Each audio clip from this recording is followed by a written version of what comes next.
Hello बच्चों। बच्चों आप लोगों का बहुत बहुत स्वागत है फिर से लेक्चर नंबर 5 में भी चैप्टर नंबर 9 के। और आज के इस लेक्चर को स्टार्ट करने के साथ साथ मैं आपको एक कंसेप्ट बनाना चाहता हूँ, बड़ा इंपॉर्टेंट कंसेप्ट है बच्चों। जैसे हमें पता है कि अर्थमेटिक मीन कैसे निकालते हैं। अगर आपको दो टर्म दे रखी हैं ए और बी, तो उसके बीच में लाई करने वाले नंबर को अर्थमेटिक मीन बोलते हैं। अगर ये तीनों ए पी में बन जाए, ठीक है। अर्थमेटिक मीन का फॉर्मूला होता है ए प्लस बी बाई टू। अगर आपको ऐसे दे रखा हो ज्योमेट्रिक मीन कि तीन टर्म आपकी जीपी बना रही हैं, क्या बना रही हैं, जीपी बना रही हैं, एक दो और तीन, ये तीन टर्म आपकी मिला के जीपी बना रही हैं, तो बीच वाले टर्म को हम ज्योमेट्रिक मीन बोलते हैं। और ज्योमेट्रिक मीन को निकालने का फॉर्मूला होता है under root of a b. बच्चों एक क्वेश्चन है इसके ऊपर बेस्ड, क्वेश्चन नंबर 6, जिसमें आपको गिवन है -2/7 एक्स और 7/2। ये तीन टर्म आपकी क्या, -7/2, ये तीन टर्म आपकी जीपी में है। अगर ये तीन टर्म जीपी में है तो बीच वाली टर्म आपकी किसके बराबर है, अर्थमेटिक ज्योमेट्रिक मीन के बराबर है। और ज्योमेट्रिक मीन का फॉर्मूला होता है अंडर रूट ऑफ बाकी की दो टर्म का मल्टीप्लिकेशन, ठीक है। तो 2 से 2, 7 से 7 कैंसिल आउट, तो ये 1 बचा, माइनस से माइनस प्लस हो गया, तो ये 1 आ गया। यहाँ पे ज्योमेट्रिक मीन यानी x की वैल्यू कितनी आ गई है, 1 आ गई है, ठीक है। तो बड़ा ही सिंपल सा क्वेश्चन था, x की वैल्यू 1 आ गई, ज्योमेट्रिक मीन की वैल्यू। इसके बाद आगे बढ़ते हैं बच्चों। उसके बाद ज़रा देखो आपका ना एक और छोटा सा कंसेप्ट मैं आप लोगों को बता देना चाहता हूँ। तो वो कंसेप्ट क्या कहता है आपको, उससे पहले ना एक क्वेश्चन कर लेते हैं कंसेप्ट को सीखने से पहले। समीशन k = 1 से 11, ये चीज़ आपको निकालनी है 3 की पावर k। तो इसको फाइंड आउट, इसका मतलब होता है समीशन।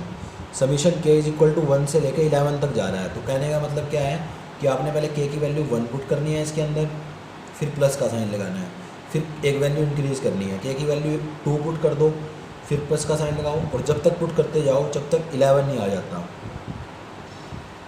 2 कितनी बार आया है, 11 बार आया है, तो 2 × 11 प्लस 3 का स्क्वायर चलता जाएगा 3 की पावर 11 तक, ये आपका 22। ये आपकी एक जीपी है। जीपी का सम क्या होता है, ए ब्रैकेट में ए की पावर आर, ए की पावर एन, सॉरी आर की पावर एन, आर भी आपका 3 है तो आर की पावर एन 11 -1 अपॉन में आर -1। तो ये सोल्व आउट होकर आ जाएगा 22 प्लस 3, यहाँ पे 3 की पावर 11 -1 अपॉन में 2। तो ये आपका सम आ जाएगा, दैट इज़ योर आंसर, ठीक है। उम्मीद है बच्चों ये समझ में आ गया आपको। अगर ये समझ में आ गया तो इसके बाद एक छोटा सा कंसेप्ट और है बच्चों। वो कंसेप्ट क्या कहता है, वो कंसेप्ट ये कहता है कि अगर आपको कहीं कभी भी एपी के अंदर 3 टर्म लेनी पड़े तो आप कौन कौन से टर्म लेट करोगे, 3 टर्म्स अगर आपको लेट करनी पड़े, या फिर जीपी में 3 टर्म लेट करनी पड़े, तो आप कौन सी टर्म लेनी है आपने वो ध्यान रखना। एपी में हमेशा इस तरीके के टर्म लेनी है आपने, ये 3 टर्म लेट करनी है कभी भी लेट करनी पड़े। जीपी में आपने a/r, a और ar, ये 3 टर्म लेट करनी है। तो ये कंसेप्ट आपने ध्यान रखना है प्रॉपरली। इसके बाद इसी कंसेप्ट के ऊपर बेस्ड है क्वेश्चन नंबर 12।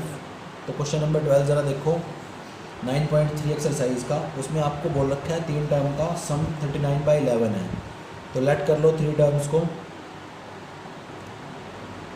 लेट कर लिया आपने a/r, a और ar, ठीक है।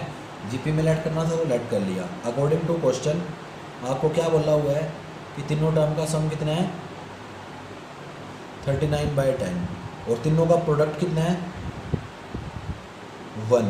तो आर से आर, a³ = 1 आ गया, यहाँ से a की वैल्यू 1 आ गई है, ठीक है। तो a की वैल्यू को 1 इसके अंदर डालोगे तो आपके पास क्या आएगा, a की वैल्यू 1 डाल दो तो ये आएगा 1/r plus 1 plus r = 39/10।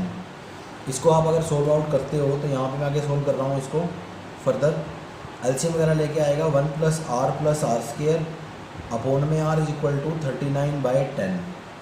Cross multiply वगैरह कराओगे तो ये आ जाएगा 10 + 10r + r² = 39r।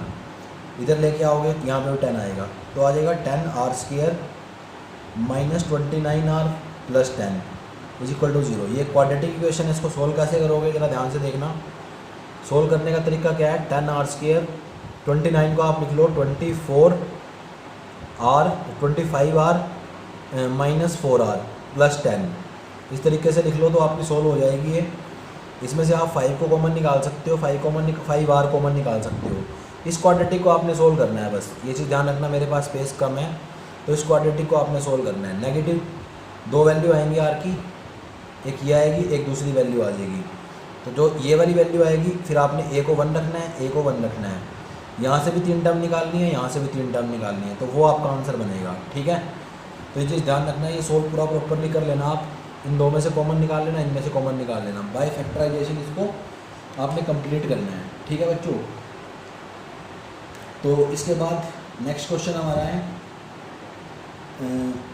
अगला क्वेश्चन हम डिस्कस करेंगे क्वेश्चन नंबर 15। तो क्वेश्चन नंबर 15 ज़रा देखो, 15th क्वेश्चन के अंदर क्या बोला गया है आपको। 15th में आपको बोला हुआ है कि ए की वैल्यू है 729, ठीक है, और 7th टर्म आपको दे रखी है 64, आपने यहाँ 7 निकालना है। ठीक है, A7 का मतलब है 64, A7 का मतलब है ए आर की power 6 is equal to 64, A की वैल्यू है 729, आर की power 6 is equal to 64, R की power 6 is equal to 64 by 729। तो यहाँ से आपका आर की पावर 6 आ गई है, इसको लिख सकते हो हम, इसको लिख सकते हैं 2 की पावर 6, और लिख सकते हैं इसको 3 की पावर 6, या फिर ऐसे 2/3 की पावर 6। ठीक है, एक ही बात है। तो यहाँ से कंपेयर करने पे आर आ जाएगा 2/3, और आर आ गया तो S7 आप निकाल सकते हो। S7 कैसे निकलेगा, ए आर की पावर 7 -1 अपॉन में आर, इस तरीके से निकलेगा। ठीक है, तो इस चीज़ को आपने सॉल्व करना है, थोड़ा सा कैलकुलेट करना है और आपका आंसर आ जाएगा। ठीक है, इसके बाद बच्चों क्वेश्चन नंबर 16 है, वो ज़रा देखो। Question number 16, find a GP for which the sum of first 2 term is -4, fifth term is 4 time the third term. बड़ा अच्छा क्वेश्चन है ये भी, क्वेश्चन नंबर 16। तो इसको भी ज़रा देखो आप कैसे सॉल्व आउट करना है इसको।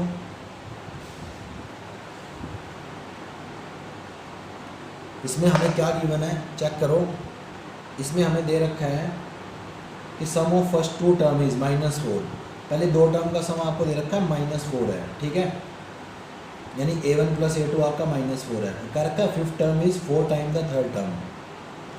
तो जो फिफ्थ टर्म है वो 4 टाइम है थर्ड टर्म के, और पहले 2 सम है, 2 टर्म यानी A और A2, इसका सम आपको दे रखा है -4 के बराबर। ठीक है, हाँ -4 के बराबर है।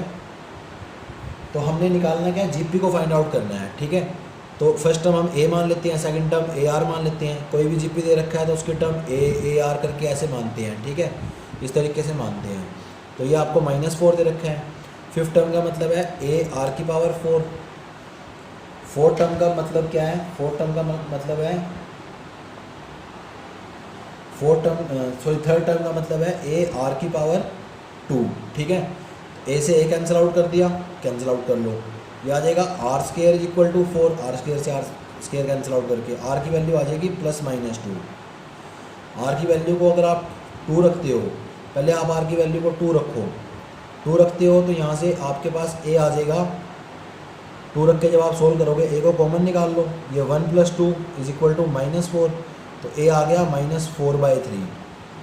और अगर आप आर की वैल्यू को रखते हो -2, तो आपके पास ए आ जाएगा 1 - 2 इज इक्वल टू -4, यानी ए आपका आ गया -4 अपॉन में -1, ए इज इक्वल टू 4।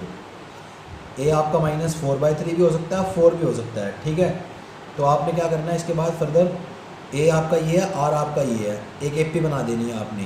तो पहली टर्म ये रही, दूसरी टर्म क्या होती है, मल्टीप्लाई होती है इसके साथ, तो -8/3, थर्ड टर्म -16/3।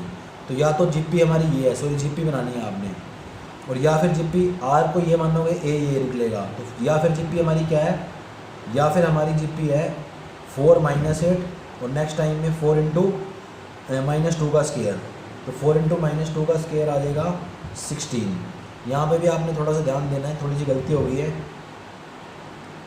नहीं ठीक है, यहाँ पे बिल्कुल सही है, या तो आपकी जीपी ये बनेगी या आपकी जीपी ये बनेगी। ठीक है, तो उम्मीद है आपको समझ में आ गया। क्वेश्चन एक बार दोबारा रिपीट कर देता हूँ, था क्या इसके अंदर, आपको 16th क्वेश्चन में क्या बोला हुआ था, 16th क्वेश्चन में आपको दे रखा था fifth term is equal to 4 time third term, और sum of first 2 term is equal to -4।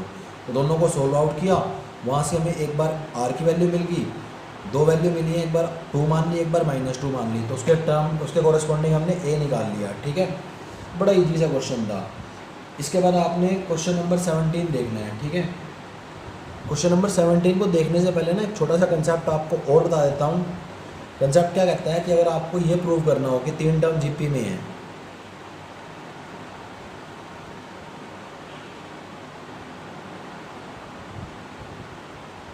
तीन टर्म को जीपी में दिखाना हो तो आप ये दिखा सकते हो, जैसे ए बी सी 3 टर्म है, इनको जीपी में दिखाना है तो आप दिखा सकते हो b square is equal to a into c. 3 term GP में कब होती हैं? जब बीच वाली का स्क्वायर बाकी दो के प्रोडक्ट के बराबर आ जाता है, ठीक है। तो 3 टर्म हमारी जीपी में बन जाती हैं। 17 क्वेश्चन देखो, आपको बोल रखा है 4th टर्म आपकी एक्स के बराबर है, 5th टर्म आपकी वाई के बराबर है, सॉरी 10th टर्म, और आपको बोल रखा है 16th टर्म आपकी जेड के बराबर है, और आपने दिखाना है x y z in GP.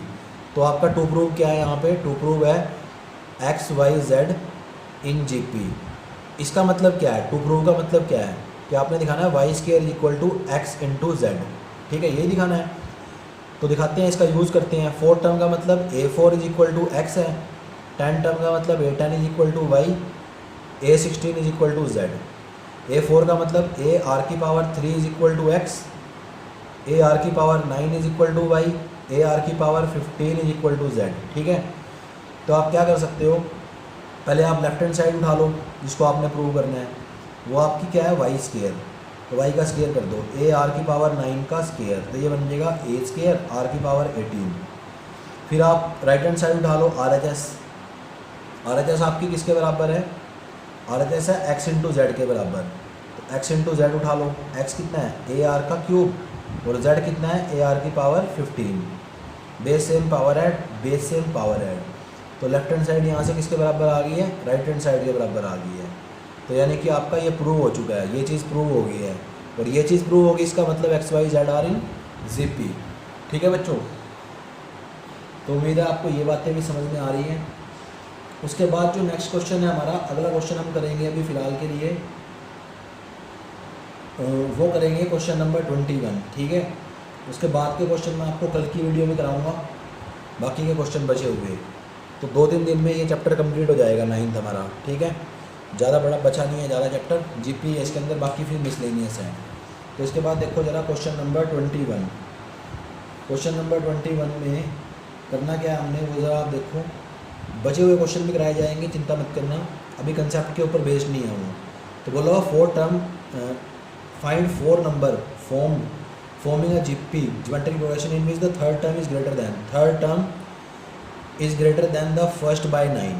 तो A1 प्लस 9 के बराबर है। एक तो आपको ये चीज़ गिवन है कि third term is A1 plus 9 या greater than first term by 9, ठीक है, पहले टर्म से 9 ज़्यादा बड़ी है।